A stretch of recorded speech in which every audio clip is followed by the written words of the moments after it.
संडोनी उद्वेग भक्त्याने केली संडोनी उद्वेग पावलो हे संग सुखयाचे सुखामा झाले धरितायाचा संग पळाले उद्वेग संडोनिया तुका म्हणे सुख बहु झाले जीवा तुका म्हणे सुख बहु झाले जीवा घडदिया सेवा विडपाचे सुखामा झाले धरितायाचा संग पळाले उद्वेग संडोनिया ब्रह्मांडं ब्रह्मसुखदं केवलं ज्ञानवरते द्वन्द्वातीतं सदृशं तत्त्वमचार्यचनम् एकं नित्यं मलमजलं सर्वार्थसाक्षिभूतं भावातीतं त्रिगुणरहितं सद्गुरुं तं नमामि कर्पूरगौरं करुणावतारं तदावतं वन्दयानन्दे भवं भवानि सहितं समचरणसरोजं सान्द्रणिलं बुधां जगदनीदपारिमण्डनं वन्दना तरुणतुलसीमाला कन्दर्मकञ्जनेत्रं सदयदबलहचं विठ्ठलं चिन्तयामि पणगा करू प्रथमाला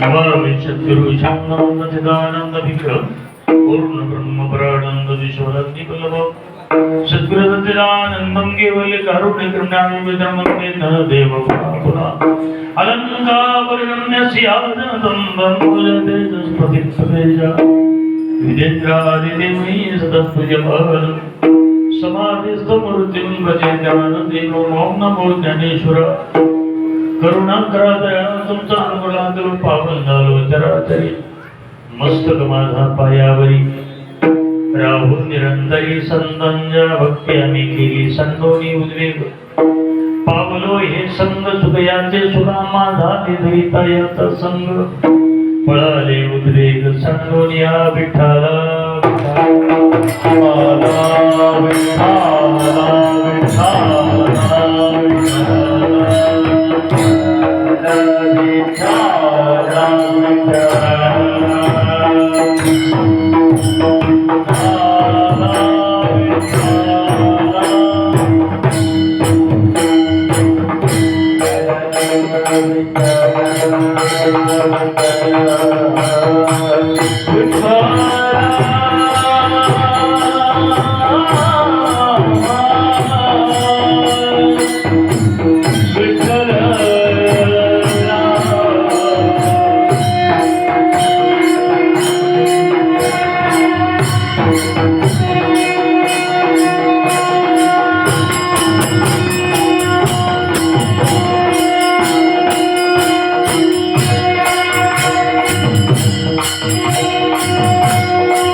भक्ती आम्ही केली संडोनी उद्वेग पावलो हे संग सुखयाचे सुखामा झाले धरितायाचा संग पळाले उद्वेग संडोनिया प्रस्तुत हरिचिंतनासाठी निवडलेला अभंग जगातील सुप्रसिद्ध साधू जगद्वंदी जगद्गुरु जगदुद्धारक श्रीमंत श्री तुकोबरायांचा अंतिलांचा भक्तीतून आलेली प्रतीती सांगणारा अभंग आहे. शिवेशनिमित्त प्रतिवर्षाप्रमाणे चालू असलेला अखंड हरिनाम सप्ताह मौजे हुकळा आश्रमगावकरीचे प्रयत्न, कार्यकर्त्याचे वैचारिक निवेदन, परिसरातील गुणवान म्हणजे अर्थात गायक म्हणून आदरणीय हरिभक्त परायण सोपान महाराज, आदरणीय हरिभक्त परायण भागवताचार्य युवराज महाराज, आदरणीय हरिभक्त परायण मृदंगाचार्य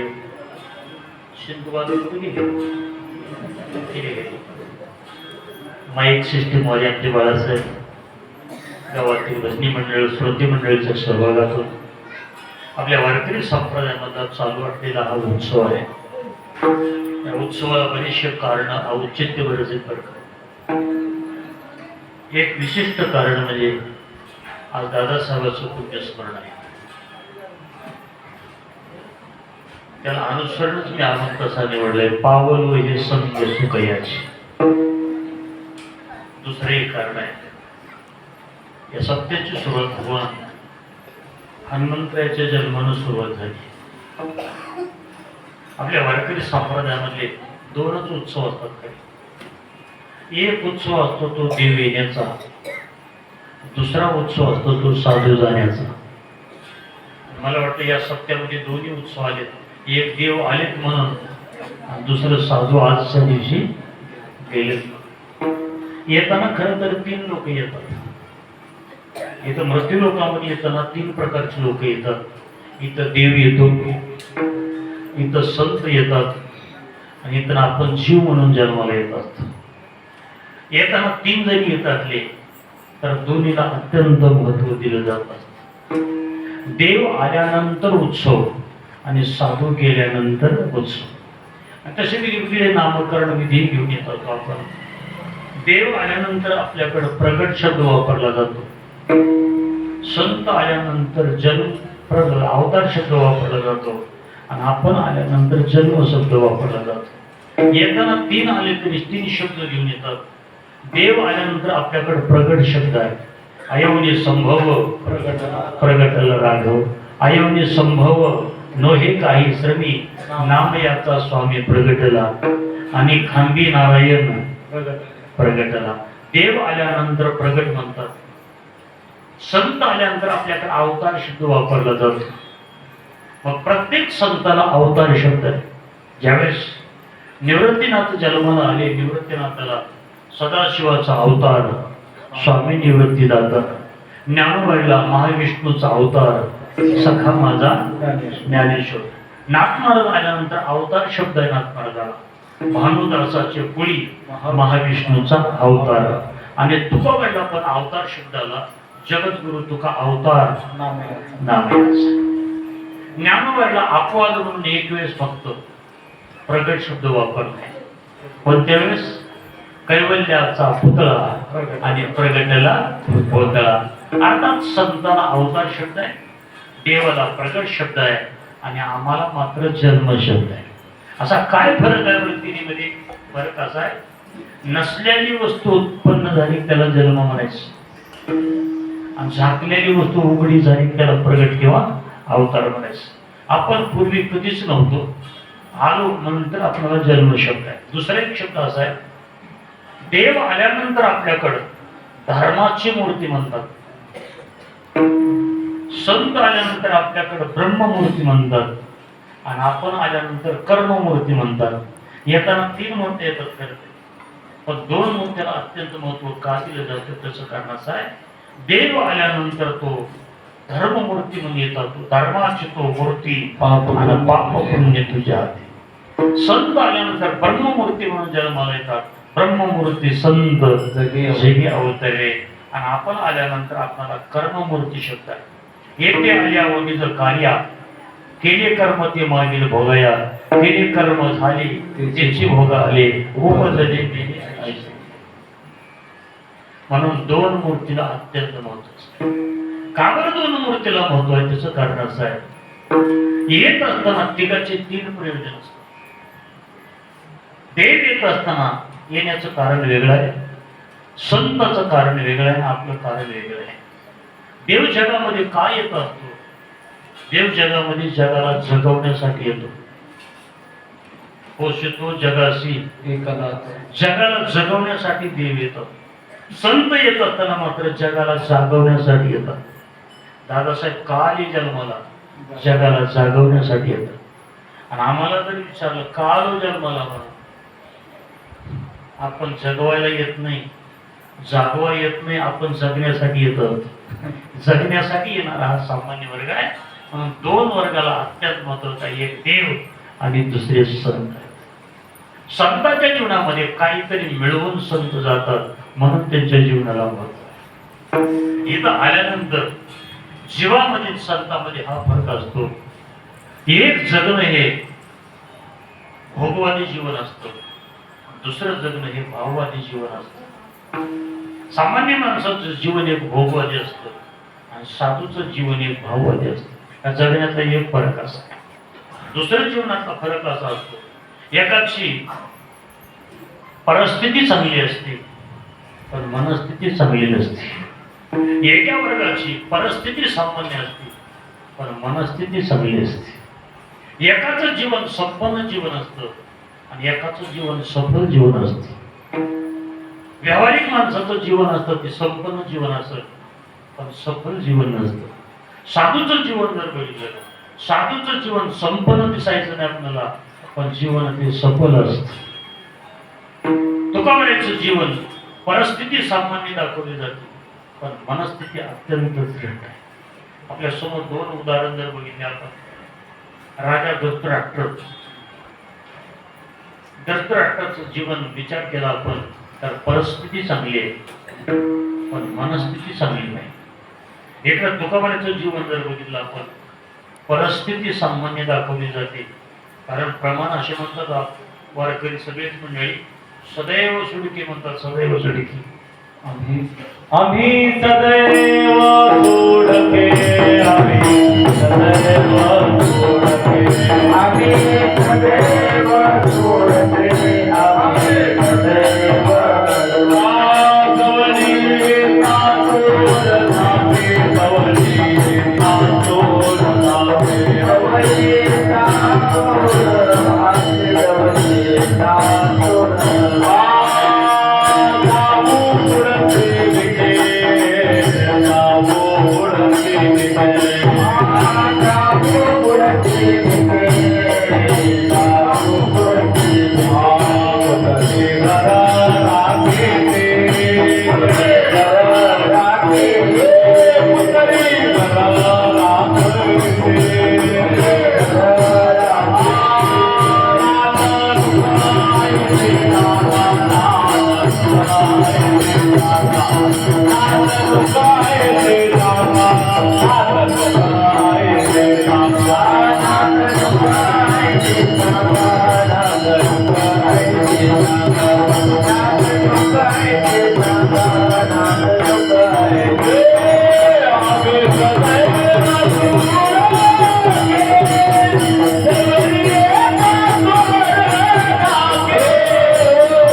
एकाची परिस्थिती चांगली आहे पण मनस्थिती चांगली नाही. तुकारामांची परिस्थिती सामान्य आहे पण मनस्थिती चांगली आहे. आपल्याला जर विचारलं, समोरच माझे मोठी माणसं बसली तर का साहेब परिस्थिती चांगली असेल का मनस्थिती चांगली असेल? मनस्थिती चांगली असावी. कीर्तन झाल्यावर कीर्तनामुळे सगळेच माणसं म्हणते परिस्थितीपेक्षा मनस्थिती चांगली असावी. पण कीर्तन सुट्टीवर जर विचार केला आपण मनस्थितीचा कधीच विचार करत नाही, आपण परिस्थितीचा विचार करणार. सगळेच म्हणतील बरं का, पण म्हणतात कीर्तन करायला सोडून, तसं नसतं. सगळ्या माणसाचा विचार केला तर आपण परिस्थितीचा विचार करतो, पण मनस्थितीचा कधी विचार करत नाही. साधूच्या जीवनामध्ये आपल्यामध्ये हा फरक असा आहे, राजा धृतराष्ट्राची परिस्थिती चांगली होती पण मनस्थिती चांगली नव्हती. तुकोबाची परिस्थिती चांगली नाही, काय करू प्रचार, परिस्थिती चांगली नाही पण तुकोबाची मनस्थिती चांगली होती. त्याचा परिणाम असा झाला, राजा धृतराष्ट्राला मृत्यू असा आला, अरण्य पेटलं. शेवटी अरण्यामध्ये, पेटलेल्या अरण्यामध्ये जळून भस्म व्हावं लागलं. त्याला मृत्यू असा झाला की अरण्यामध्ये जळून मारावं लागलं. इकडं तुकोबाच्या परिस्थितीचा विचार नाही, मनस्थितीचा विचार आहे. त्याचा परिणाम असा झाला, गेला तो विमानी बैसोनिया,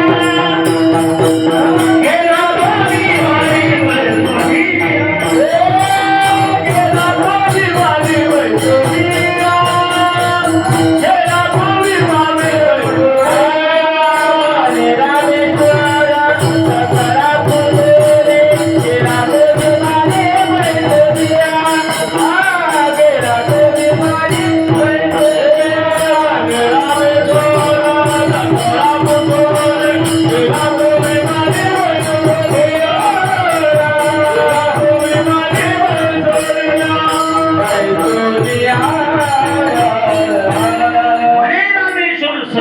सोनी गेला तुम्ही माली सोनिया.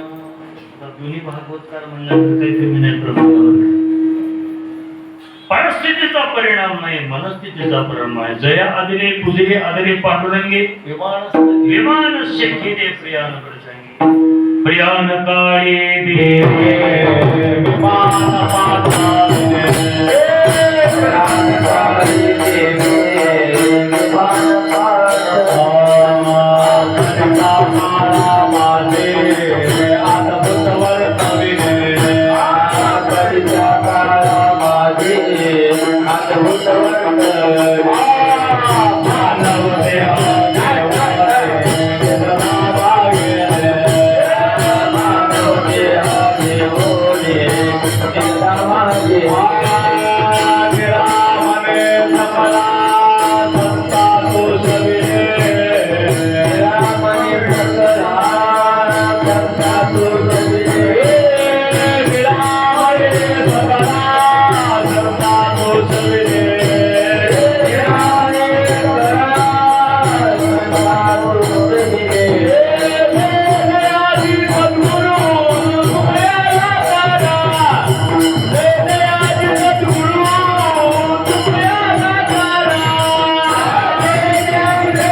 मानव देह घेऊन निजामावर गेले. परिस्थितीचा परिणाम आणि मनस्थितीचा परिणाम. साधूचं जीवन एक संपन्न जीवन नसतं पण सफल जीवन असतं. साधूच्या जीवनामध्ये हे मिळवलेलं असतं. मिळवलेलं काय काय मिळवलेलं असतं साधून, आता सगळा विस्तार करत नाही, फक्त नाव सांगून पुढे जातो. एक साधून जीवनात कीर्ती मिळवलेली आहे. दुसऱ्या जीवनामध्ये साधूच्या जीवनामध्ये ज्ञान मिळवलेलं असतं. तिसऱ्या जीवनामध्ये समाधी मिळवलेली असते. दिसतो चौथं जीवनामध्ये तत्व सांभाळून जीवन जगलेले असतात. बऱ्याचशा गोष्टी मिळवलेल्या असतात. तुका म्हणतात आमच्या जीवनात आम्ही मिळवले. काय मिळवलंय तुम्ही? तुका म्हणतात काय अनुभव मिळवलेला? तुका म्हणतात पावलो हे संग सुख याचे हे तुकोबराच्या जीवनात मिळवलं आहे. कशातून मिळवलंय? तुका म्हणतात हे मिळवलेलं भक्तीतून मिळवलंय. भक्ती आम्ही केली ह्याच्यातून आम्ही मिळवलंय. काय मिळवलंय तुम्ही? तर पावलो हे संग जो भगवंताच्या संगतीचं तुला आम्ही मिळवलं. हे मिळवलं आहे. खरं तरी महाराजांचा हा अनुभव आहे, भक्तीचा अनुभव आहे. साधूचं जीवन एक भक्तीतून मिळवलेला अनुभव सांगणार असतं जीवन. बरेचसे साधू, बरेचसे ग्रंथ, बरेचसे संत झाले, पण एकच महात्मा असा आहे आपल्या जीवनातले अनुभव जगाच्या पुढे ठेवणारा. बरेचसे ग्रंथ आहेत, ज्ञानोबा असतील, नाथ महाराज असतील, बरेचसे संत आहेत, पण काही अनुभव काही संतांनी चोरून ठेवले, पण काही महात्म्यांनी मात्र अनुभव चोरून ठेवले नाही. ज्ञानोबांनी काही अनुभव चोरून ठेवले, नाथ महाराजांना काही अनुभव चोरून ठेवले, पण तुकोबांनी अनुभव कुठला चोरून ठेवले. आता काही जणांचं मत होईल ज्ञानोबांनी कोणता अनुभव चोरून ठेवला? ज्ञानोबांनी व्यावहारिक जीवनामध्ये प्राप्त झालेला जो अनुभव आला अनुभव ज्ञानोबाला, पण तेवढा अनुभव ज्ञानोबांनी चोरून ठेवलाय. कोणता अनुभव होता? लहानपणी ज्ञानोबाला झालेला त्रास ज्ञानोबांनी 500 ग्रंथामध्ये कुठंच उल्लेख केला नाही, तेवढा अनुभव चोरून ठेवला ज्ञानोबांनी. नाथ महाराजांनी 12 ग्रंथ तयार केले, पण नाथ महाराजांनी 12ही ग्रंथामध्ये माझ्या घरी 36 वर्ष देव राहिला हा अनुभव कुठंच सांगितला नाथ महाराजांनी. तेवढा पहिला पण अनुभव चोरून ठेवला. तुकोबा एकच महात्मा असेल, तुकोबांनी संसारातले अनुभव गात्यात लिहून ठेवले, परमार्थातले अनुभव गात्यामध्ये लिहून ठेवले, दुःखाचे अनुभव गात्यामध्ये लिहून ठेवले, सुखाचे अनुभव गात्यामध्ये लिहून ठेवले. इतकंच नाही, सांगण्यासारखे अनुभव तुकोबाने गात्यात लिहून ठेवले, आणि काय अनुभव सांगण्यासारखेच नव्हते असे अनुभव गात्यात लिहून ठेवले. आता आपण त्यात अनुभवातून सगळे चाललो. समजा एक अनुभव तुकोबाचा असा होता, बरे झाले देवा निघाले दिवाळी. हे अनुभव सांगण्यासारखा होता, सांगायला काय अडचण नाही, पण त्याच्या पुढला जो अनुभव होता, बरे झाले देवा बाईल कर्कशा, हा अनुभव आपण सांगू का बाहेर? आपण बाहेर सांगणार नाही. अनुभव सांगण्यासारखे अनुभव सांगणं वेगळं, अनुभव न सांगण्यासारखा होता, पण तुकोबांनी जगाच्या समोर नाही, देवाच्या आणि जगाच्या समोर गात्यातच लिहून ठेवला. एकच महात्मा जगामध्ये असा आहे, कुठलाच अनुभवाचा न विचार करता सगळेच अनुभव जगाच्या पुढे लिहितो. अनुभव येत असताना 3 प्रकारचे अनुभव आहेत. एक अनुभव होता साधन कालाचा, दुसरा अनुभव होता तत्वज्ञानाचा, आणि तिसरा अनुभव होता देवप्राप्तीचा. असे 3 अनुभव आले तुकोबांना. साधन कालाचा अनुभव हा जगाला देण्यासारखा होता, जगाला घेण्यासारखा होता, जगाच्या हिताचा फलदायी ठरणार होता. अनुभवे आले अंगा ते या जगात येतसे, ही साधन कालाचा अनुभव आहे. दुसरा जो अनुभव आला तो अनुभव होता तत्वज्ञानाचा अनुभव. तत्वज्ञानाचा अनुभव म्हणजे तुकोबाचा ज्ञानेश्वरीचा अभ्यास झाला, भागवताचा अभ्यास झाला, रामायणाचा अभ्यास झाला, इतिहासाचा अभ्यास झाला, पुराणाचा अभ्यास झाला. अभ्यास झाल्यानंतर तुकोबाचा तो जो अनुभव आहे का, तो साधन कालाचा नाही, तो तत्वज्ञानाचा अनुभव आहे. तुका म्हणे चाकून सांगे मज अनुभव आहे अंगे, हे तत्वज्ञानाचा अनुभव आहे. आणि तिसरा जो अनुभव आला साधन कालाचा अनुभव सामान्य, तत्वज्ञानाचा अनुभव सामान्य आहे, पण तुकोबाचा तिसरा जो अनुभव आहे तो देव प्राप्तीचा अनुभव आहे. देवच हातामध्ये आला तुकोबाचा, संगतीच प्राप्त झाली. हातामध्ये आल्यानंतर तुकोबाचा हा अनुभव उघड सांगण्यासारखा आहे. अगे माझा अनुभव, अगे माझा भक्ती भाव भाग्याचा, भक्ती भाव भाग्याचा,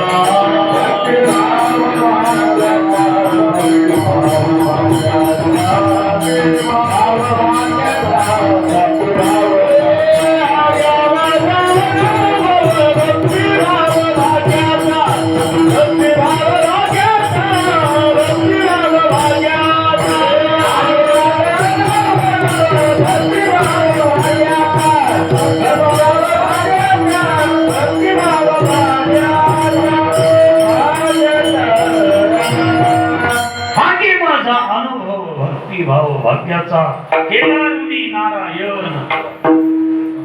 ऋणी नारायण केला निरीक्षण वेगळा की हातात आल्यानंतरचा साधनेचा अनुभव वेगळा, तत्वज्ञानाचा अनुभव वेगळा आणि देव प्राप्तीचा अनुभव.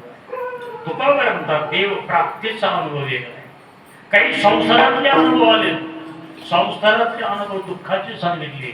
अनेक दुःखे सांगू किती सकळ संसाराचे भयकाळ पंचती बदलाचे दुःख बांधवणी आहे. बरेचसे प्रमाण आले तुकोबराचे. संसारातले अनुभव सगळे दुःखाचे सांगितले आणि परमार्थातले अनुभव तुकोबराचा सगळे अनुभव सुखाचे अनुभव आहेत. परमार्थातले आलेले अनुभव सुखाचे, संसारातले अनुभव दुःखाचे. तर साधू महात्म्याचेच अनुभव का घ्यायचे, त्याला कारण आहे. साधू महात्म्याचे अनुभव बदलत नाही. कोणताही काळ बदलला तरी अनुभव बदलत नाही. आणि व्यवहारातल्या माणसाचे, संसारी माणसाचे अनुभव बदलतात. गाव बदललं की रस्ता बदलतो, गाव बदललं की रस्ता बदलतो, प्रांत बदलला की भाषा बदलते आणि माणूस बदलला की संसारातला अनुभव बदलत जातो. आपल्या संसारातले अनुभव सगळ्यांचे सारखे राहतात, पण परमार्थातला अनुभव कोणत्याच काळातला बदलत नाही अनुभव. आता सर्वतिकाचे प्रमाण असे, ज्ञानावराचा काळ वेगळा आहे, नाथांचा काळ वेगळा आहे आणि तुकोबराचा काळ वेगळा आहे आणि दादासाहेबाचा काळ वेगळा आहे. चौकाचा काळ वेगळा. देशाचा म्हणजे गावाचा विचार केला तर ज्ञानवराचं गाव वेगळं आहे, नाथांचं गाव वेगळं आहे आणि तुकोबराचं गाव वेगळं आहे. व्यक्तीने विचार केला तर चारी वेगवेगळे असू दे. व्यक्तीने विचार केला तर चारी वेगवेगळे. नाथ महाराज वेगळे, तुकोबराय वेगळे आणि ज्ञानोबराय दादासाहेब वेगळे. पण सगळ्याला जर विचारलं परमार्थातला अनुभव तुमचा कसा आहे म्हणून, तर सगळ्याचं उत्तर एकच येणार. सगळ्याचे अनुभव हे परमार्थातले आनंदाचे दिसतात आपल्याला. कारण ज्ञानाबरोबर अवघाचे संसार सुखाचा करीन आनंदे भरीन. हे शब्द महत्वाचा ना. कोणता? आनंदे भरीन तिन्ही हा शब्द महत्वाचा. आणि हा शब्द प्रत्येक साधूच्या अनुभवाचा शब्द आहे. नाथ महाराजाला विचारलं अवघेची त्रिलोकी आनंदाची, अवघाची म्हणत असताना त्रिलोकी, अवघेची त्रिलोकी आनंदाची. आता आणि काल बराचसा गेला आणि तुकोबरे जन्माला आले. तुकोबरे विचारलं तुमचा काय अनुभव आहे? आनंदे निर्भरा आनंदे निर्भरा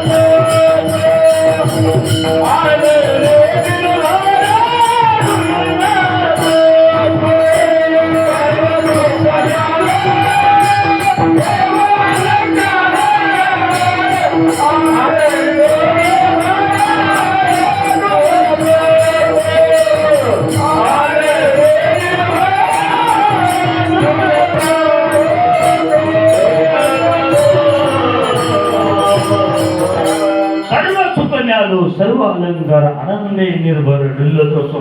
आणखी एक संग्रह ठेवा प्रमाण बरं का. माझा विषय काय चालू होता? आनंदे दाटले तीही तुकोबाईचं प्रमाण आहे. ज्ञानावराचा अनुभव असा आहे की तिन्ही लोकांमध्ये आनंद आहे. नाथमहाराजाचा अनुभव असा आहे की तिन्ही लोकांमध्ये आनंद आहे. तुकोबाईचं प्रमाण असं आहे की आनंदे दाटले तीही त्रिभुवन आणि सर्वात्मकपणे भोगला. तिन्ही त्रिभुवनामध्ये आनंद प्रस्थापित होण्याचा अनुभव जर कोणाचा असेल, साधूचा अनुभव आणखी बदलतो. दादासाहेबाला जरी विचारलं परमार्थाचा अनुभव, हे सांगते आमच्या जीवनामध्ये आनंद तिन्ही लोकांमध्ये संपत नाही असा अनुभव त्यांना मिळतो. कारण दादासाहेबाचा पण तुम्हीच चलवता असं नाही. मी तर 3 राज्यामध्ये फिरत होतो. 3 राज्यात राजा साहेबांना विस्तारलं डोक्यात. पुण्याचा हैदराबादमध्ये हीच फळ आहे, तेलंगणामध्ये इकडे निर्मळ तालुक्यामध्ये हीच फळ आहे, आपल्याकडे हीच फळ आहे, बऱ्याच ठिकाणी राजा साहेबांचं फळ आहे. तर कारण काय, या महात्म्याला जो अनुभवाला परमात्मा, तो अनुभव सगळ्या सुखाचा अनुभव आहे, आनंदाचा अनुभव आहे. तुकोपर्यंत तो अनुभव मला प्राप्त झाला. कोणता अनुभव आला तुम्हाला? देवाची संगती प्राप्त होणं ही तुकोबाराच्या जीवनामध्ये प्राप्त झाला. काय मिळवलंय तुमच्या जीवनामध्ये? तुकोबारांचा पावलो हे संग सुख याचे, भगवंताच्या संगतीचं सुख आम्हाला मिळालं म्हणजे शब्द वापरला पावलो. आता पावलो जे शब्द आहे आपल्या वाङ्मयामध्ये अत्यंत महत्वाच्या ठिकाणी पावलो शब्द आहे. व्यवहारामध्ये पावलो शब्द नसतो. व्यवहाराच्या डिक्शनरीमध्ये पावलं शब्द येत नाही. फक्त परमार्थामध्ये पावलं आहे आणि ते तुकोबाराय पावलं शब्द कुठं कुठं वापरतात? अत्यंत अवस्थेला पोहोचल्यानंतर न मिळणारी एखादी अवस्था प्राप्त झाली तिथं पावलं शब्द. आता निश्चिंतीने कृत्य झालो, इच्छा केली ते पावलो प्रसाद, इच्छा केली तैशी. तुकोबाराचे प्रमाणे पावलो प्रसाद, इच्छा केली तैशी. किंवा हे देह भेटतच नाही, भेटल्यानंतर पावलं शब्द आहे. पावला हा देह कागद. संताची भेट होत नाही, झाल्यानंतर पावलं शब्द आहे. भेटच होत नाही, कितीतरी प्रमाण आहेत. आणि तुकोबारात संताची भेट झाल्यानंतर पावलं शब्द टाकलाय. पुण्य फळले बहुता दिवसा, भाग्य उदयाचा प्रसार, झालो सन्मुख तो कैसा, संताचारी. तिथं पावलं शब्द आहे. पावलं शब्दाला अत्यंत महत्व आहे. वारकरी संप्रदायामध्ये तुकोबार म्हणतात पावलो हे संग सुख याचे, भगवंताच्या संगतीचं सुख आम्हाला मिळालं. पावलं शब्द तुकोबार देऊन चल केश, पहिले कुठपर्यंत पंढरपूरला, आणि पंढरपूरला आल्यावर म्हणायचे पावलो पंढरी. अन्यत्र शब्द म्हणता येत नाही. कारण काय, अवस्थेला गेल्यानंतर एखाद्या ठिकाणाची प्राप्ती झाल्यानंतर तुकोबारांनी पावलो शब्द वापरलाय. आज तुकोबाराची भूमिका अशी आहे, पावलो हे संग सुख याचे. महाराजाला विचारलं पावलो पण किती दिवसाला पावलो? आपणाला वाटतं तिथपर्यंत पोहोचल्यासारखं, पण नाही. बऱ्याच माणसाला सध्याच्याला असं झालंय. स्वप्न महाराज कीर्तन करायला काय वाटतंय, कीर्तन म्हणजे जीवनाचं सर्वस्व साध्य झालं म्हणून. पण कीर्तन हे साध्य नाही, कीर्तन हे साधन आहे. भागवत करायला काय वाटतंय, दोघाला सोडून बरं का, भागवत करायला वाटतंय. भागवत सांगणं म्हणजे आता दोनच मोठं राहिलेत की आकाशात जायचं, पण ते तसं नाही, साधन आहे. मृदंग वाजवणं जसं साधन आहे, गाणं जसं साधन आहे का, कीर्तन एक साधन आहे. साधना करत करत आम्हाला तिथपर्यंत जायचंय. गेल्यानंतर म्हणायचंय पावलो म्हणून, तिथपर्यंत आम्हाला जायचंय. किती दिवसाला पावलो? याच्यासाठी तुकोबारांचं चिंतन असं आहे, जगताना दोन पद्धतीने जगावं लागतं. एक जगणं असतं देहभावनेनं, आणि दुसरं जगणं असतं आत्मभावनेनं. आत्मभावना आणि देहभावनेत काय फरक आहे? आत्मभावना कोणत्याच काळात बदलत नाही, तिचं नाव आहे आत्मभावना. कोणत्याच काळात बदलत नाही. कधी कधी देह बदलतो पण भावना बदलत नाही. आणि एक भावना अशी असते, सतत भावना बदलणारा ही एक देह भावना असते. तुकोबारांचा आम्ही प्रसंगाला देह बदललाय पण भावना नाही बदलली.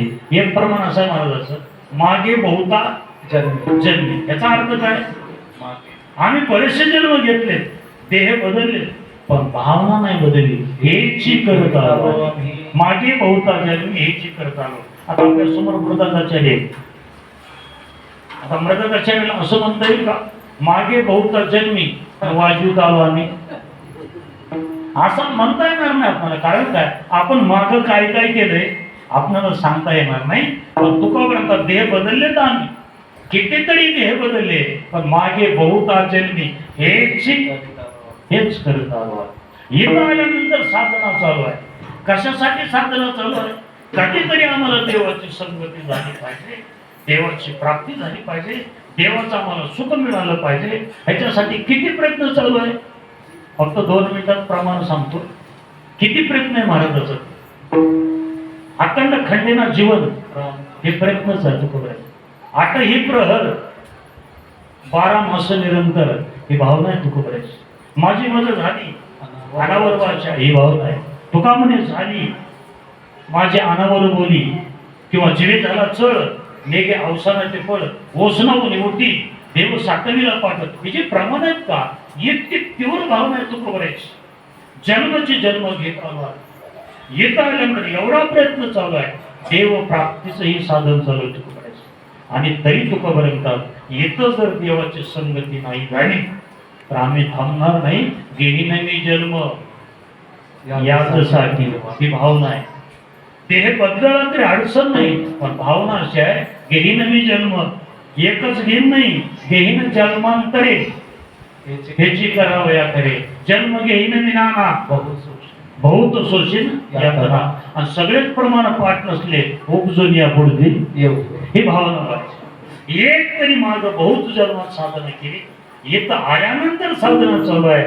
आणि तुकोबऱ्यात पुढे चलून आम्हाला देवाच्या संगतीसाठी पुन्हा जन्म घ्यायचा आहे ही आत्मभावना आहे. एक जगन आत्मभावनेनं असतं आणि दुसरं जगन देहभावनेनं असतं.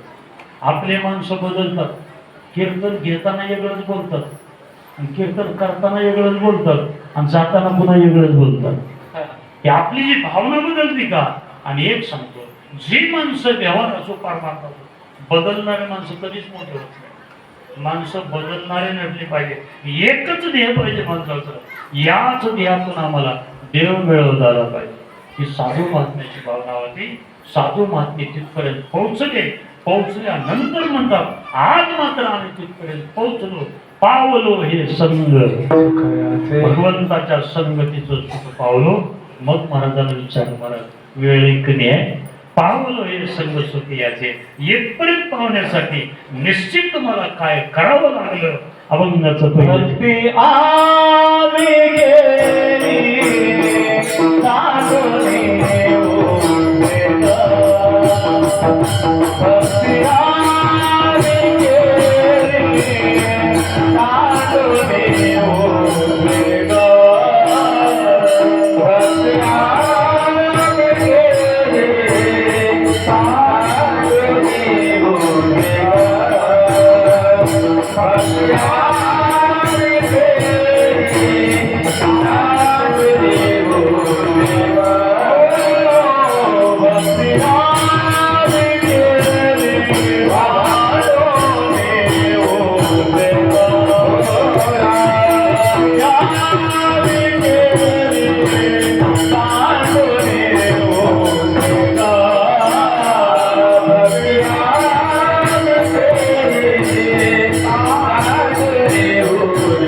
नेमकं काय केलं तुकोपर्यंत दुसरं कोणतंच साधन केलं नाही, भक्ती आम्ही केली. कशातून देव मिळवला तुम्ही? तुकोपर्यंत भक्तीतून आम्ही देव मिळा, भक्ती आम्ही केली. आता मधलं जे आहे का तुकडा नंतर घ्यायचा. भक्ती आम्ही केली आणि पावलो हे संग सुखयाचे. भक्तीच तुम्ही का केली? कारण देव प्राप्तीचे साधन भरपूर आहेत. म्हणून अर्जुना पायी प्रवेशावया माझ्या ठाई, उपायाची नाही वाणी. इथं उपाय भरपूर आहे. कोणताही उपाय केलं तर देवापर्यंत जाता येतं. भक्तीच का केली? भक्ती करण्याला कारण 4-5 कारण सांगितली. का बरं तुम्ही भक्तीच केली? पहिलं कारण सांगितलं, भक्तीशिवाय देवाची प्राप्ती होत नाही म्हणून केली. कोणत्या साधना? भागवतामध्ये मला वाटते 12 स्कंदामध्ये विषय आलाय. आता तुम्हाला सांगणं म्हणजे समुद्रावर पाऊस पडण्याचं होणार आहे, पण कारण भागवताचा अभ्यास माझ्याकडे नाही. पण 12 स्कंदामध्ये असं आलंय, न साधेती माम योगो न सख्य धर्म उद्धवा न स्वाध्याय न तपो न त्यागो मया भक्तिर्मय मोजिता.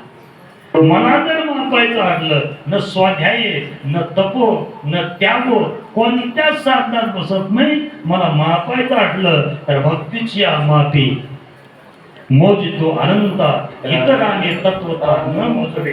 हे कारण सांगितलं भक्ती. का बरं भक्ती केली? दुसरं कारण आहे, मनवाच्या तिथं तुझे हे स्वरूप मनवोनी माप भक्ती केली. दुसरं कारण सांगितलं. तिसरं कारण विचारलं महाराज, भक्ती तुम्ही का केली? महाराज म्हणतात, याच मार्गाने भरपूर गेले म्हणून केली. मार्ग बहुत याची गेले साधू संत म्हणून भक्ती मार्ग निवडला. आणि 5वं कारण सांगितलं, भक्तिपंथ बहु सोपा म्हणून नाम मार्ग स्वीकारला. महाराजाला विचारलं, याच भक्तीच्या वाटेनं कोण कोण गेले?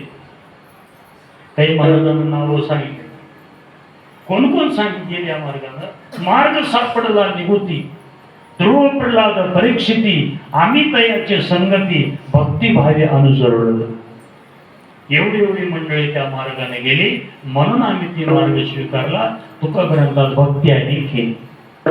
महाराजाला विचारलं, भक्ती कोण करत? सगळी माणसं कशाला पडली? कशासाठी आलो आपण? भक्तीला चालू केलं. ज्ञानोबा म्हणतात, प्रत्येक माणूस भक्ती करत असतो. मनुष्याचा सकळ स्वभावता भजनशील केली अशी केवळ माझ्या. सगळेच भजन करतात, मग तुम्ही केलं त्याच्यात काय नवल आहे?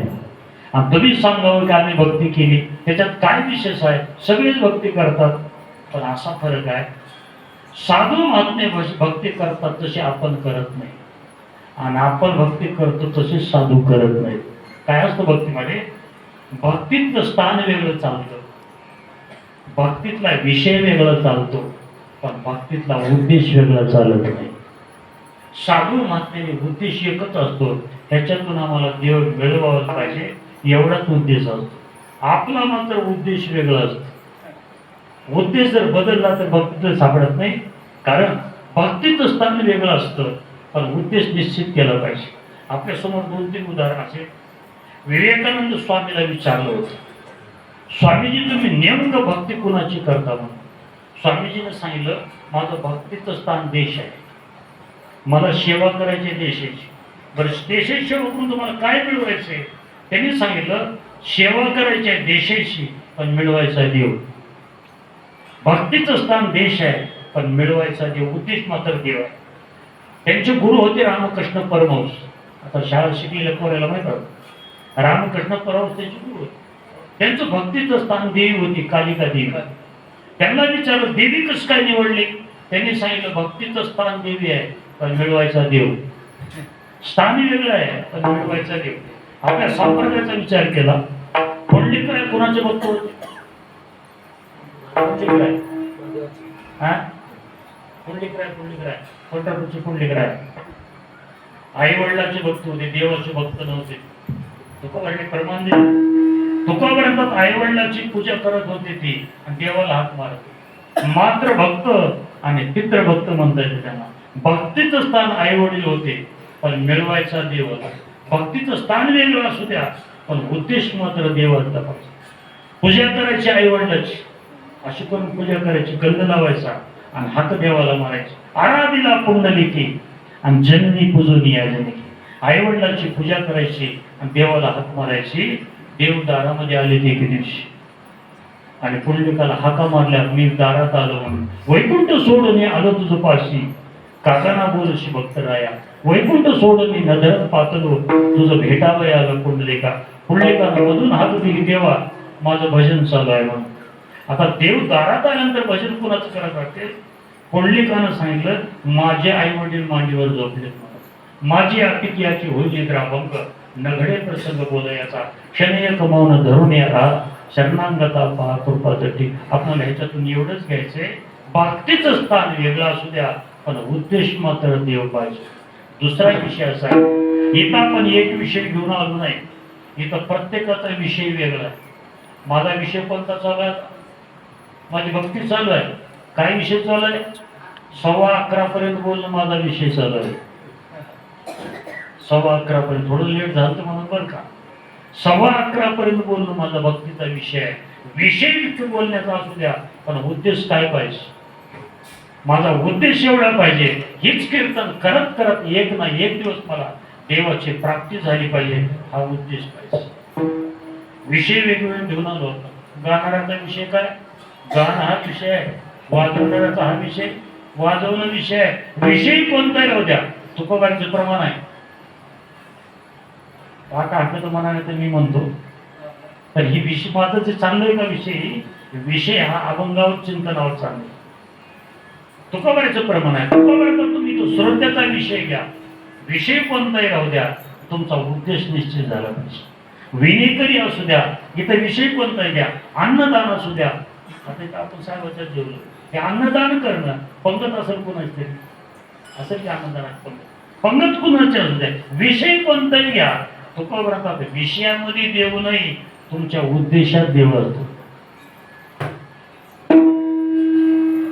देवाच्या उद्देशे जे जे भाव, देवाच्या उद्देशे जे जे भाव, तुकोबाचे भाव विश्वास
जेते जेते भाव तो तो उशी ठाम विश्वास. कुठे आहे देवाचं ठिकाण? तुकोबा विषयात राहत नाही. देवाचं ठिकाण स्थानामध्ये नाही, देवाचं ठिकाण आहे उद्देशामध्ये. आमचं कशासाठी चाललंय, काय करायलेत माणसं महत्वाचं नाही, कशासाठी चाललंय महत्वाचं आहे. तुकोबा आम्ही भक्ती केली, पण कशी भक्ती केली, कशी केली महत्वाची. काय मिळवलंय, पावलोय संग सुखयाची. काय केलंय तुम्ही? तुकोबा आम्ही भक्ती केली आहे, पण कशी केली आहे भक्ती? सांडवणी उद्वेग भक्ती केली आहे. भक्ती आम्ही केली, सांडवणी उद्वेग केली आणि पावलोय संग सुखयाची. उद्वेग या शब्दाचा अर्थ आहे साधू महात्म्यानं व्यावहारिक जीवनातली कुठलीही अपेक्षा न करता भक्ती केली, त्याचा परिणाम आहे पावलोय संग सुखयाची. आपल्याला वाटते भजन करताना देव मिळावा, पण ज्याच्यासाठी भक्ती केली ती आपल्याला मिळते. देव आपल्याला मिळायचा काही अंदाजा नाही. ज्ञानोबाऱ्या तुकोबाऱ्याचं जर चिंत आहे केलं, ज्ञानोबाऱ्या म्हणतात ये रे भाऊ तू जोडती किरटी. नाही झाली ओळखा आता समजलं की ज्ञानोबाऱ्यांना सगळे भजन करत असतील, पण कशासाठी भजन करतात? ये रे भाऊ तू जोडती किरटी तयाचे भजने भोगासाठी, अशा आत्मदृष्टी आपलं झाले. ज्ञानोबाऱ्यांना आम्ही जशी भक्ती केली तुम्ही तशी करत नाही, अशा आत्मदृष्टी आम्हाला झाली. अनेक जुना दृष्टांत ज्ञानोबाऱ्याचं बरं का. पूर्वीच्या काळापेक्षा आताचं भजन चांगलं आहे. अशी वाजवणारी पोरं चांगले झाले, गाणारे चांगले झाले. मला वाटतं कीर्तनकारही पूर्वीच्या पेक्षा आता सध्याच्याला चांगले झाले असतील बरं का. नाही म्हणता येणार नाही. एकाचा अभंग विशेष बोलणारे झाले असतील, विशेष नाही. पण ज्ञानोबाऱ्यांना चांगलं बोलत असतील, चांगलं वाजवत असतील, चांगलं म्हणत असतील, पण त्याचा उद्देश चांगला नाही म्हणतात ज्ञानोबा. कसा ज्ञानोबाचा दृष्टांत? तुमच्या लहानपणी हॉटेल होते, हॉटेल लहानपणी तुमचं वय 70-75 ज्ञानोबाऱ्यांचा दृष्टांत आहे. ज्ञानोबाऱ्याचा 728 वर्षापूर्वीचा दृष्टांत आहे. ज्ञानोबाच्या काळामध्ये हॉटेल नसतील असा अंदाज आहे. हॉटेल नसतील असा अंदाज आहे. पण ज्ञानोबाऱ्यांनी हॉटेलवाल्याचा दृष्टांत दिला. ज्ञानोबाऱ्यांना हॉटेलवाले चांगला स्वयंपाक करतात, पण गिरायकावर प्रेम आहे का पैशावर प्रेम आहे म्हणतात. गिरायकाचं काही घेणं नाही, हॉटेलवाल्याचं प्रेम पैशावर आहे. आणि सध्याच्याला आमच्या लोकांचं प्रेम, सगळ्याच कीर्तनकाराचा विचार केला, आपलं प्रेम जर पैशावर असलं, पैसा भेटेल पण देव भेटणार. ज्ञानोबाचं दृष्टांत आहे का ज्ञानोबांचा? जैसे रांधवणी वस्तू विकी करोनी मोले विकी, तैसा भोगासाठी अविवेकी दाढी जड. ज्ञानोबांचा स्वयंपाक चांगला करत असते, पण प्रेम मात्र पैशावर आहे. म्हणून साधू महात्म्याने जी भक्ती केली का, साधूची भक्ती ही व्यावहारिक आधारावर नव्हती. त्यांची भक्ती होती ती पारमार्थातलं मिळवण्यासाठी होती. तुकोबांना आम्ही भक्तीच केली, पण कशी भक्ती केली? सांडवणी उद्वेग भक्ती केली, कुठलीच अपेक्षा ठेवून भक्ती केली नाही. म्हणून एवढं मिळवता येतात. आता लोक तुकोबाचं ऐकतात का नाही? आता सगळेच लोक ज्ञानोबाचं ऐकतात. आता लोक दादासाहेबाचे नियम पक्क धरतात, पक्क. आमच्या दादासाहेबांनी असं सांगितलं का त्यांचं ऐकतात लोक, आपलंच काय ऐकत नाही. माईक लावून लावून ते जर आपण आपलं ऐकत नाही का? एवढा तरी विचार केला पाहिजे. त्या महात्म्याचं ऐकतात. 700 वर्षापूर्वी सांगून गेले, ज्ञानोबाचे मान्य होतात आपल्याला, आपण का मान्य होत नाही? फक्त एवढा फरक आहे, त्यांच्या साधनेमध्ये, त्यांच्या जगण्यामध्ये फरक आहे. म्हणून एवढा परिणाम झाला. म्हणून तुकोबांचा भक्ती आम्ही केली, सांडवणी उद्वेग पावलो हे संग सुखयाची. कशी भक्ती केली? देवाला आवडणारी भक्ती. देवाला अशी भक्ती आवडत नाही मोबदल्यात भजन केलं, देवाला कधीच आवडत नाही. देव काम करतो, भजन करण्याचे काम करतो, पण सांगितल्यावर करत नाही. हा त्याचा स्वभाव आहे. असं कुठं प्रमाण आढळलं का तुम्हाला?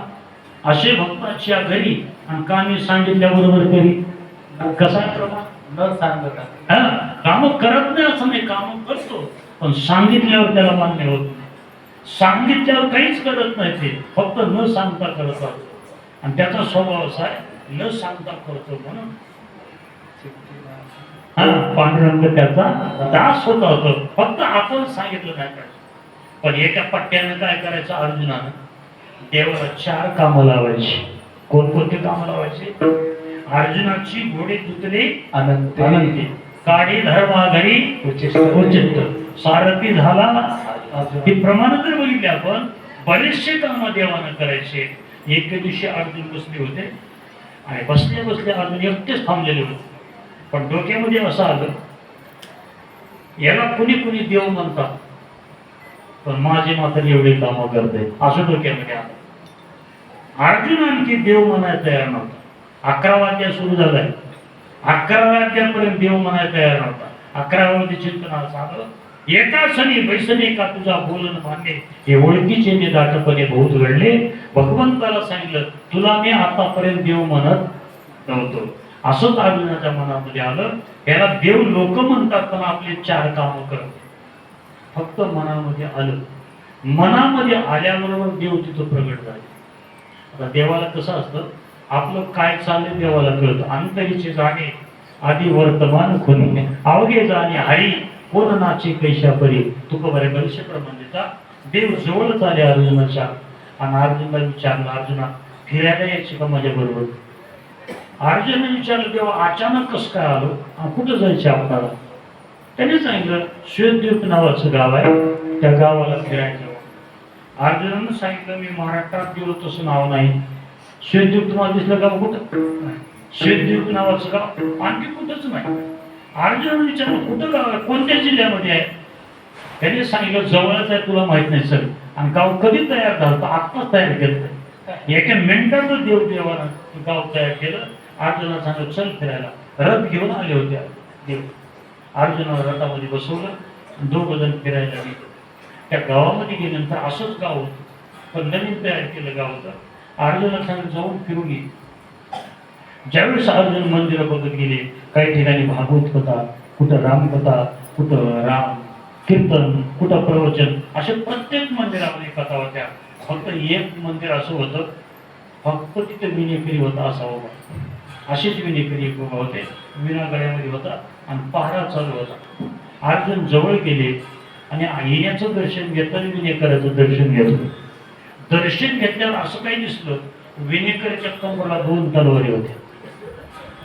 इकडे एक तलवार आणि इकडे एक तलवार, अशा नागरा तलवारी चमचम चमकायच्या. अर्जुनानं विचार केला हे ना येणार तर गळ्यात आणि तलवारी कशाला ठेवलं असेल? आता नवीन गाव आहे, तयार केलं गाव होतं. जवळ जाऊन विचारलं म्हणजे तलवारीचं कारण काय? एक तर तलवारीला तुम्ही शिकार करता का दुश्मन आहे तुम्हाला? तुम्ही येणे करणं सांगितलं, शिकार करत नाही. गळ्यात कशा माळा पाडून दाखवल्या, म्हणजे माळकरी मी शिकार करत नाही. मग तलवारी कशाला ठेवल्या? येणे करणं सांगितलं, दुश्मन आहेत म्हणून ठेवल्या तलवारी. अर्जुन विचारलं कोण आहे तुम्हाला दुश्मन? येणे करणं काम करणं कोण दुश्मन आहे? कोणीच नंतर आपल्याला दुश्मन. कुठेही झोपा, कुठेही फिरा, काही आपल्याला चिंता नाही. आपला दुश्मनच कोण नसतं. विनेकरला कोणाचा दुश्मन असत? विनेकरला विचारलं नेमकं कोण आहे तुमचा दुश्मन? जागा. त्यानं सांगितलं हस्तिनापुरामध्ये एक बाई आहे, तिचं नाव आहे द्रौपदी, ती माझी दुश्मन आहे. अर्जुनाला वाटलं आपल्या घराकडे कसं काय दुश्मनी आली याची, काय संबंध असेल, कसं काय घराकडे दुश्मनी? विचारलं द्रौपदीनं काय केलं तुमचं वाटलं एवढं? त्यानं सांगितलं द्रौपदीनं एवढा त्रास होतो द्रौपदी मला, माझा काय त्रास होतोय? माझं जे आराध्य दैवत आहे भगवान श्रीकृष्ण नावाचे, ज्या देवाच्या पायाची माती योग्याला भेटत नाही, योग्या दुर्लभ, योग्याला दुर्लभ देव आहे. एकच ना योगियाच्या ध्याना एवढा माझा देव श्रेष्ठ असताना पण द्रौपदी रात्रच्या देवाला काम लावत असते. कौरव त्रास करते ये पळत म्हणतात, ध्रुवस आले पळत ते म्हणतात आणि माझ्या देवाला काम लावतात. माझ्या देवाला काम लावून जर स्वतःच जीवन सुखी बनवत असेल तर मी तिला जिवंत सोडणार नाही. म्हणून त्यानं तलवारला हात लावला. अर्जुनाने विचारलं पण एक तलवार बघाल, दुसरी तलवार कशाला ठेवली? 2 कसं काय केलं? त्यानं सांगितलं दुसरी तलवार तिचाच नवरा अर्जुन नावाचा आहे. त्यानं तर माझ्या देवाला एवढे काम लावतोय, घोडे धुवायला लावतोय, घोडे हातायला लावतोय, उष्टे पात्र काढायला लावतोय, मी त्याला जिवंत ठेवणार नाही. अर्जुनालाही मान्य झालं. अर्जुनाला खरंच आहे म्हणलं, आपण देवाकडून काम करून घेत असतो आणि आपण देवाचं भजन करत असतो. मान्य झालं. पण अर्जुनानं हळूच विचारलं, अर्जुनाला जर देवानं सहकार्य केलं नसतं तर त्यावर कौरवानं मारून टाकलं असतं. पण विनेकराची भाषा अशी होती, अर्जुन द्रौपदी मेले असते तर जग ओस पडलं. सुखी सुखी तुम्हाला म्हणतात, सुखी सुख स्वतःच्या सुखासाठी जर देवाचा वापर करत असतील तर मी त्यांना जिवंत ठेवणार नाही. पण एक बोलता बोलता ते विनेकरांनी विचारलं, आतापर्यंत तलवारीचा कुणीच विचारलं नाही, तुम्हीच एवढं विचारता न? जरा अर्जुन तर असायचे, असं म्हणल्याबरोबर अर्जुन तिथून पळाले. देवापर्यंत अर्जुन थांबले नाही, देवाच्या जवळ आले. देवाला विचारलं, अर्जुना काय काय बघितलं गावामध्ये जाऊन?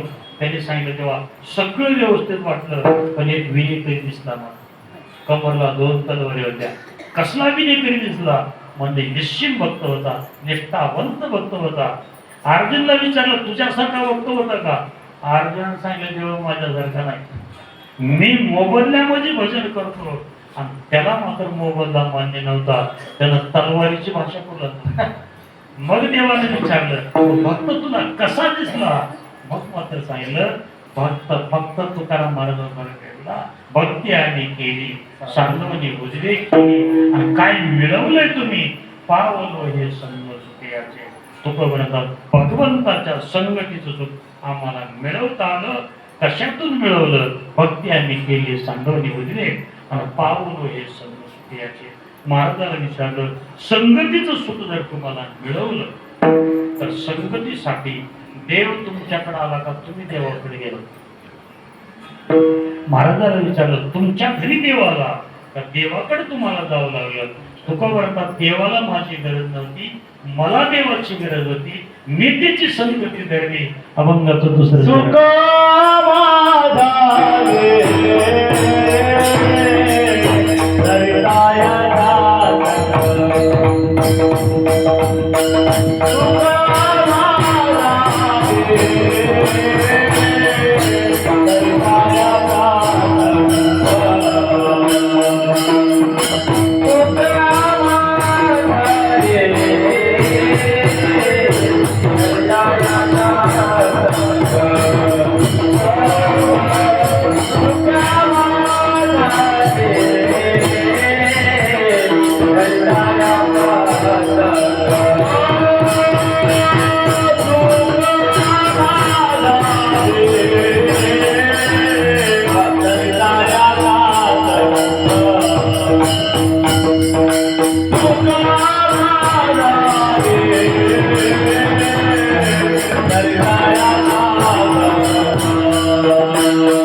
संगती आम्ही केली आहे.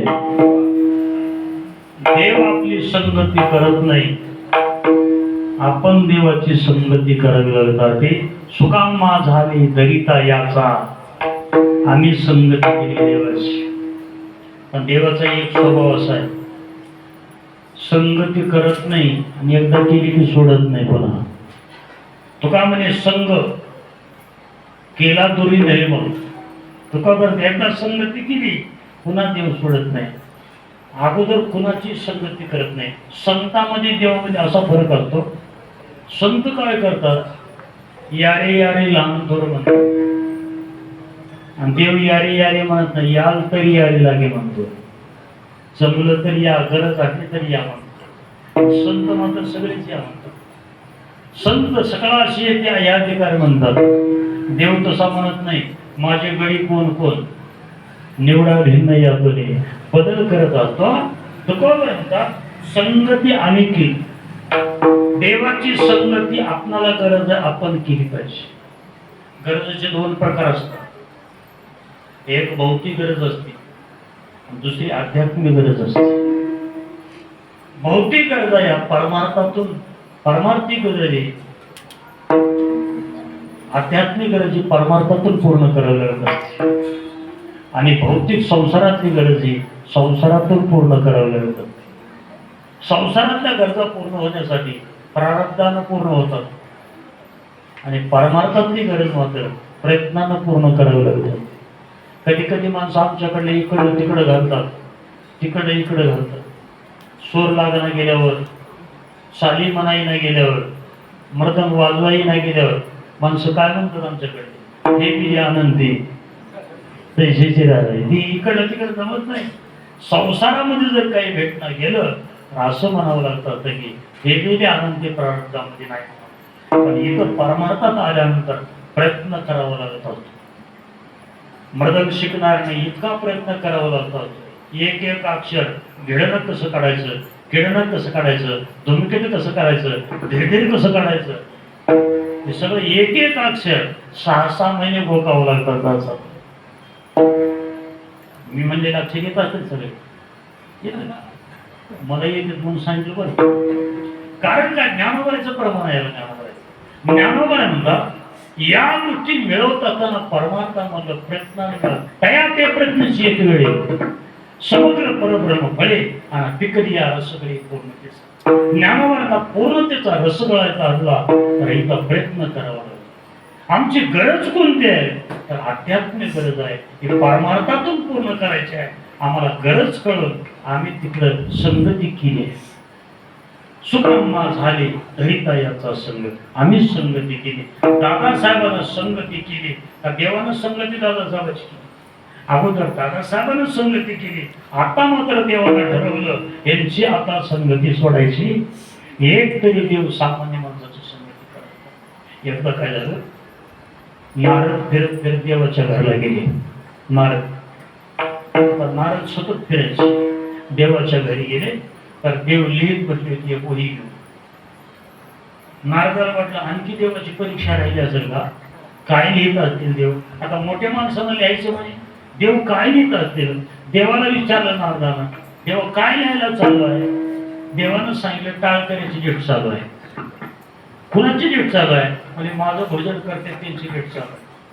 नारदाला वाटलं आपलं नाव असेल मग वहीला. नारदानं जबरदस्तीने बाबू घेतली, म्हणजे माझं नाव आहे का बघते मला वहीवर. वहीवर नाव वरले हेडिंग लावतो वरले आणि वरी नाव असल्यावर बरं वाटतं जरा. कुठं पत्रिकेवर नाव असल्यावर आपल्याला बरं वाटते आणि त्याच्या फोटो असल्यावर तरी बरं वाटतं. नारदानं नाव बघितल्याबरोबर चेहरा प्रसन्न झाला. देवानं ओळखले, नाव बघून प्रसन्न झाले. देवानं सांगितलं नारदा ही वही रप आहे म्हणजे रप.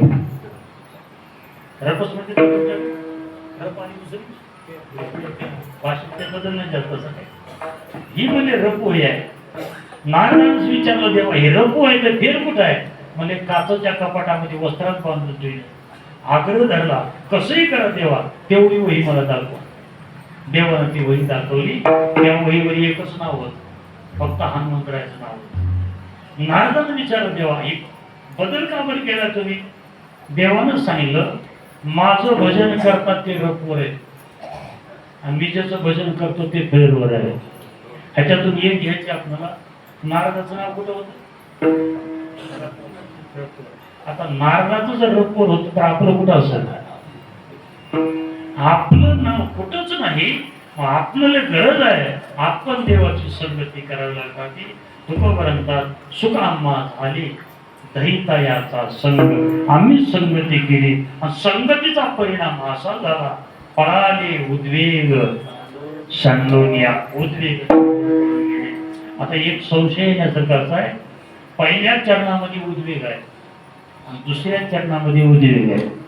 पहिल्या चरणामध्ये उद्वेग टाकून भक्ती केली असली तर दुसऱ्या चरणात पळाला कुठून, आणि दुसऱ्या चरणात जर पळाला वाटला तर पहिल्या चरणामध्ये टाकायला असा अर्थ होईल. पण याचा अर्थ असा आहे, पहिल्या चरणातला उद्वेग म्हणजे अपेक्षा आहे आणि दुसऱ्या चरणातला उद्वेग म्हणजे विकार आहे.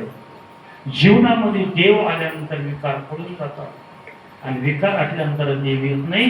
तुका म्हणजे देह भरला विठ्ठल आणि काम क्रोध केली घर देते. जीवनामध्ये देवाची प्राप्ती झाली, विकार सगळे निघून गेले. देव जीवनात यावा, विकार निघून जावे आणि अशा परिस्थितीमध्ये जे प्राप्त झालेलं जे सुख असतं का तुकोग्रंथात ते सुख भोव असतं, ते सुख जीवाला धरून असतं. अभंगाचं शेवट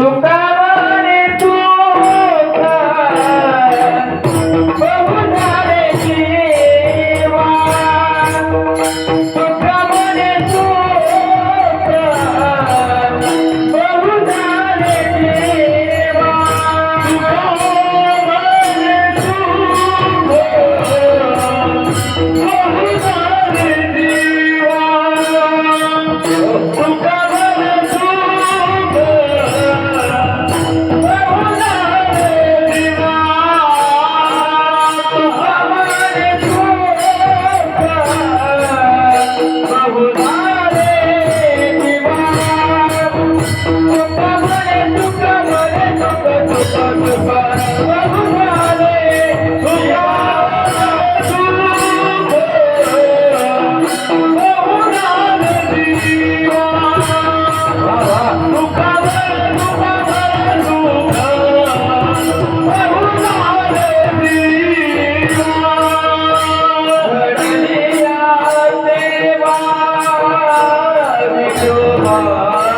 on,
झालेलं जे सुख आहे का जीवाला धरून आहे.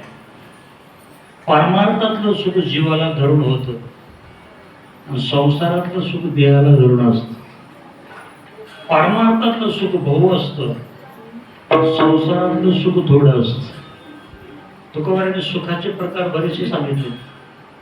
कधी थोडं भेटतं, कधी थोडा वेळ भेटतं, कधी क्षणिक असतं आणि कधी दार्शनिक असतं. सुखाचे प्रकार आहेत तुकोबरेचा.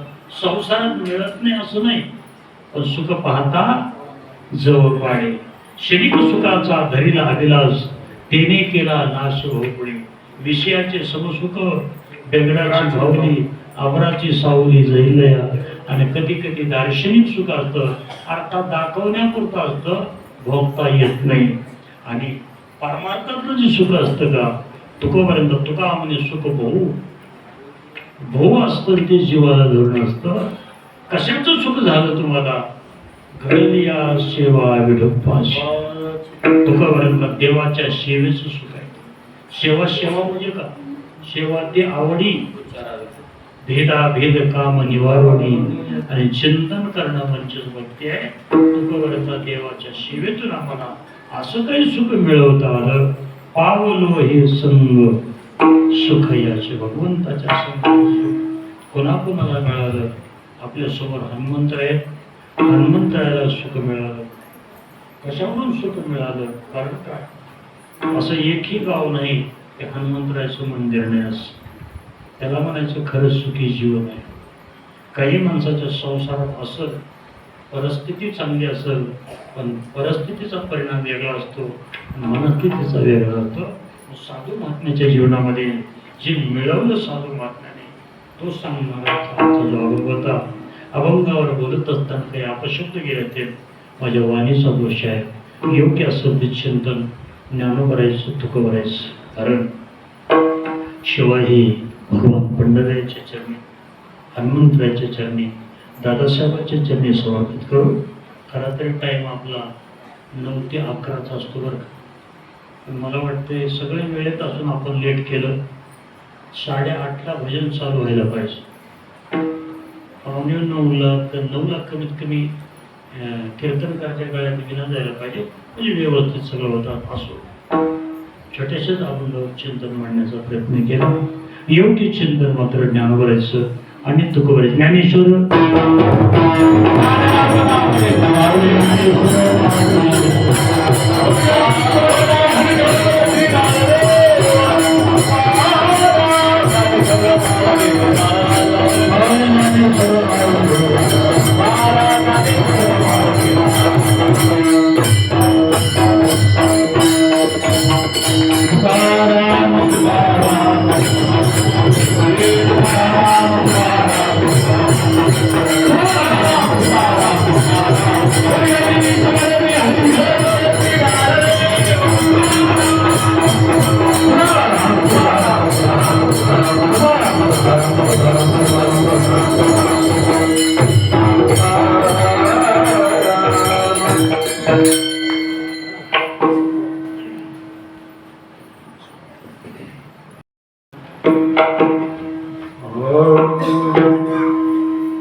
Thank you.